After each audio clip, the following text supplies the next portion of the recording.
Vote চলেই এলো প্রায়, তো অবাধ সুষ্ঠু শান্তিপূর্ণ নির্বাচনের জন্য নির্বাচন কমিশন কি করে না, নির্বাচন কমিশন বুথগুলোকে আলাদা আলাদা করে।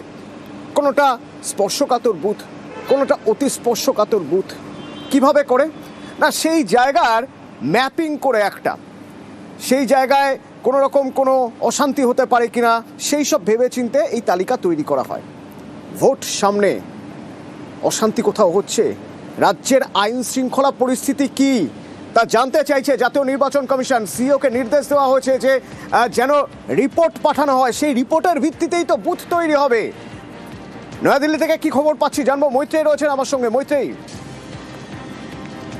কাল প্রথম দফার বৈঠক হয়েছে কেন্দ্রীয় বাহিনী এবং স্পর্শকাতর দেওয়া নিয়ে জাতীয় নির্বাচন কমিশনের সঙ্গে রাজ্যের সিনিয়র, এবং আমরা যেটা জানতে পারছি কমিশন সূত্রে যে সেই বৈঠকে জেলা ভিত্তিক রিপোর্ট দেওয়ার কথা বলা হয়েছে সিইওকে, এবং সেই জেলা ভিত্তিক রিপোর্ট কিন্তু প্রতি সপ্তাহে দিতে হবে এবং এই রিপোর্ট তৈরি করবেন প্রত্যেকটি জেলা শাসক, এবং সেই রিপোর্ট কমিশনের দপ্তরে পাঠাতে হবে।